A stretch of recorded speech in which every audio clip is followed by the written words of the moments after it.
I'm Steve Post with Wing Nation, and this is a Dryden Salute to Champions. On this episode, we're talking the Ohio Valley Sprint Car Association. The Ohio Valley Sprint Car Association was founded going into the 2010 season, so 11 years of providing racing. And the series was looking to promote sprint car racing within a couple of hours of Charleston, West Virginia. So we're talking West Virginia, Southern Ohio is what we're talking about. They also were a bunch of sprint car lovers who wanted to promote sprint car racing in an area that's traditionally known for other forms of racing, i.e. the dirt late models. And here we are, 11 seasons in, and the Ohio Valley Sprint Car Association has found a home in those racetracks in that area. When we look at the 2021 season, 15 races were completed. It started in April and ended in October at Ohio Valley Speedway in Washington, West Virginia.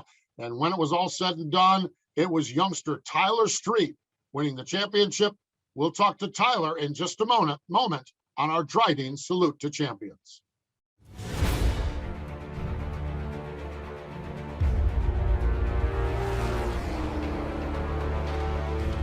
Pride.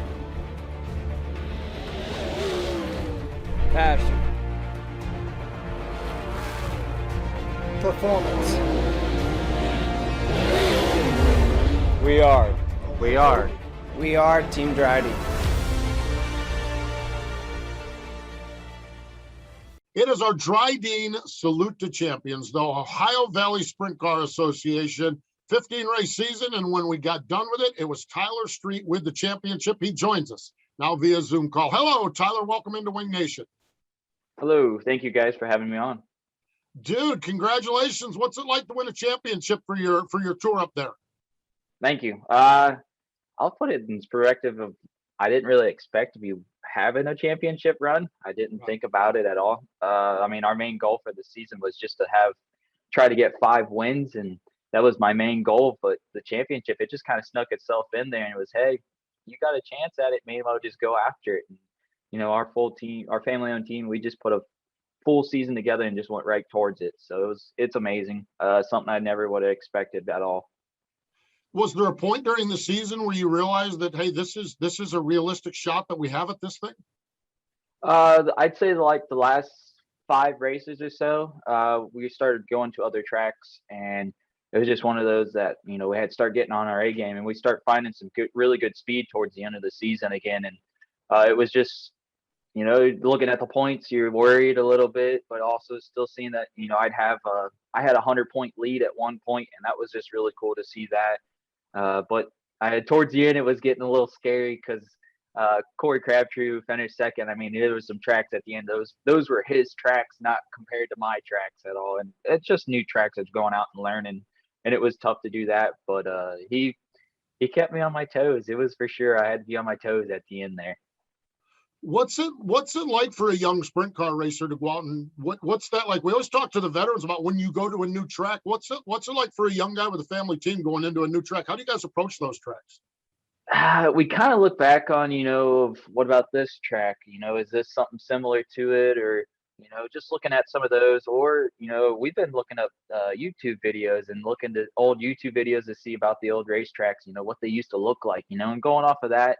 And then we have a good buddy of ours, Hud Horton, that he's very well known in the 360s and stuff, and he's been helping with us on gearing. And, you know, if he's ran it before, we kind of go off of that. But as a youngster, it's just kind of one of those things, you just toss yourself out there and see what happens, and you got to find your limits for you. Love that. I really do. Now, you're making this sound family ran the whole season and everything was good and rolling along, and it was. And you had a good season. There's no denying it. But somewhere along the way this summer, in a non-racing accident, you broke your foot. How did you do that, first off?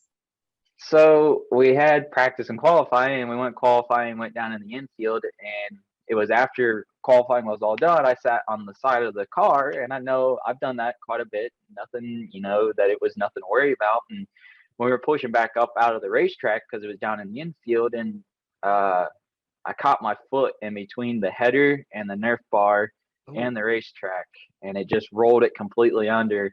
And the last thing I remember telling my parents, I said I could feel my toes touching the very bottom of my foot. And it was just, it's one of those things that I just never thought would ever happen. and it happened. And it's one of those things now that everybody constantly tells you make sure both feet are in the car instead of out of the car this time. So you went to a doctor, you got diagnosed with bruising, you went to another doctor. It took like 3 or 4 times, but they found the breaks in your foot, right? Yeah, I had 3 X-rays done, and I was supposed to have an appointment my last time, and they were going to diagnose it. And they're like, "Well, how about we do an MRI?" And then I got my MRI done, and I was back walking on regular shoes and back in socks and all that. I was like, "Ah, it don't hurt that bad, I'm not taking any pain kills or anything like that." And I got the MRI done, and then the next day I had another appointment, and they're like, "You shouldn't even be walking at all. You shouldn't be doing anything." And I was like, "What?" I was like, "I don't feel any pain." I said, and the doctor asked if I got a high pain tolerance. I said, "No." I said, "I can tell you I was in a lot of pain when it happened." And I was shocked when the MRI came back and said I had a whole bunch of broken ligaments or broken toe bones and all that. I just, man, I didn't think I was that far. I was in pain when you described it just a few minutes ago. Oh my gosh. That's like, so what did this do for your racing?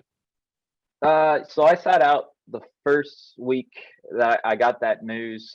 We actually had a plan to go racing that Saturday at Wayne County. I figured everything was going to be all right. And we skipped that week. And then the following week, it was back with the Ohio Valley Series. And I was like, man, I don't want to lose this championship. We're this far along, and I don't want to just hop out of it. So I wrapped it. I kept wrapping it. And then when we'd race, I'd be in a race shoe. And then we'd get out of the car. I'd put my boot back on that the doctors gave me. And I was just one of those jumping back and forth and kind of doing that stuff. And some people would ask me, "Are you racing with a boot on?" I said, "No." I said, I promise I'm taking it off. I said, "I can't get that thing in the car as it is." So I'd hop back and forth. But it was one of those things that it was on me. It wasn't by my parents. It wasn't by anybody else. It was my decision. I wanted to do it my way and just to see what happened. And I didn't have any pain. The brake pedal rode right on my foot where nothing was broken. So it was really nice for that then. Wow, and that's got to be doctor approved, mom approved, everybody approved then, right? It was somewhat approved. Let's put it that way. It was Tyler approved. That's all that matters, right? Oh my gosh, that's amazing. So, but then after that, yeah, obviously, is it healed up well and everything's been all right since then?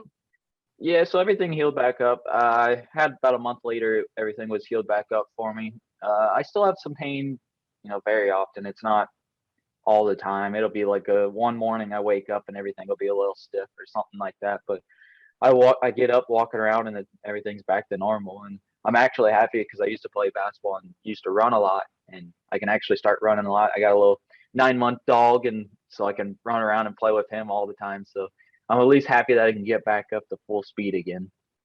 Do you run like races? Is it just exercise? Is it playing around with the dog, or do you run like distances?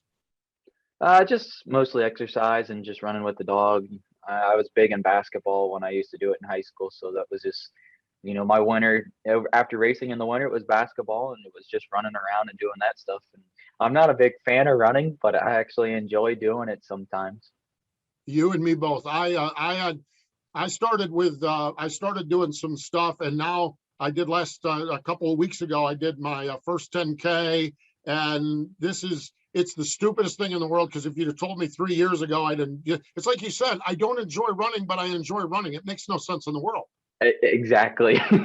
Yeah. I mean, and 3 years ago, I wouldn't have understood it at all. Now I don't understand it, but I get it, I guess, is what it boils down to. It's great. So what do you do for a living? What's life when you're not racing that race car, that family run race car like? Mostly it's just, working at Aerial Corporation down here in Mount Vernon. We do CNC natural gas. We deliver it all over the world, Russia, Texas, there's stuff down in Mexico. It just goes all over the place. And, I'm a assembly worker, so I help pre-assemble all the parts that we need for everything. And sometimes I'm out on the floor actually assembling the big compressors before they get ready to ship out. Wow, neat stuff, that's for sure. And your race team, family run race team, is that where your racing bug is? It a family thing, or were you the first one in the family to race? So Dad did it a little bit when he was a little kid. He used to live back behind Wayne County Speedway, and he would go there and sneak over sometimes because he lived in the trailer park that was right next door, and he'd sneak over into it and watch some of the races. And he started out doing it a little bit, doing street stocks and that stuff there. And then I came along and he sold the street stock, and we bought a couple go-karts for him and I. And then around age 5 and 6, I really started getting into it. And I'll admit, I absolutely hated it when I was a little kid because I didn't want to do anything of it. And then all of a sudden, Dad said, "How about we just sell it all?" And I remember it's Dad and Mom saying that I cried about it because I didn't want to sell any of it. And then ever since, it's just been that. It's just been nonstop racing for us, and I love it. I mean, obviously, as a family-owned team, it's cool to do that. When you're like winning the championship as a family-owned team, who can really say that? And going against some of these bigger guys, it's definitely putting a lot of challenges on us. I love what you guys have got there with you. I really love what Ohio has, and you know, with the Attica Fremont, that sprint series there, the fast series. Of course, you've got the All Stars around, the Ohio Valley Sprint Car Association. It's amazing. It seems like there's options for every rung of the financial team size ladder there near Ohio. Yeah, and you know, and you have your lower, I call it a little bit of lower class of running with Ohio Valley, and there's still 5-6 guys that could win every night. It's just how it is. And then, you know, I say Attica and Fremont, that's your tough Ohio competition, just going up against those guys. And you know, we ran 5 years in 305s there at Attica Fremont, and I mean, I had to go against Paul Weaver and John Ivy, and you know, some of the bigger guys that have been doing this forever. And I only got 2 wins out of 305 stuff, but it was a huge accomplishment just to be running up front against those guys and battling those guys. And even in 410s now, it's hard to race against those guys. You know, a lot of times when we go to Attica in a 410, I mean, we have to be on our A game right off the bat. Like it comes down to qualifying.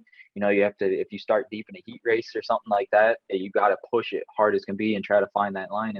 And sometimes, you know, there's not a couple grooves, but you just got to force yourself to do it. And it's definitely tough in Ohio. I definitely think there's a lot of guys that could easily win any night of the week. It's just how it is.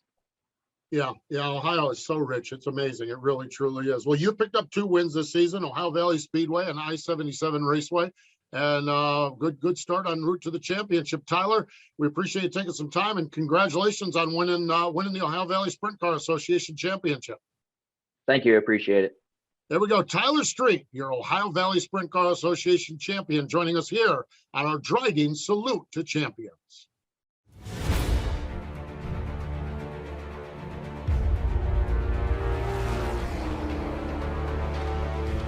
Pride. Passion. Performance. We are.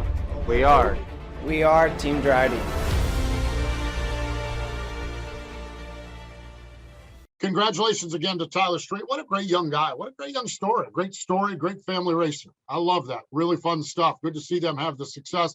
Tyler Street was the champion. Corey Crabtree was second. Wayne McPeak finished third in the points. Lance Webb was fourth, and Dave Dixon was fifth. 6 different drivers won. Corey Crabtree led with 5 wins. Cole Duncan won 4 times. Tyler Street had his 2 wins. Brandon Wimmer had 2 wins, and Chris Myers had 2 wins. And Jake Hessen picked up a win as well. So how about that? The Ohio Valley Sprint Car Association. We appreciate our champion, Tyler Street, joining us here. But more important than all of that, thank you for joining us on this edition of Wing Nation's Driving Salute to Champions.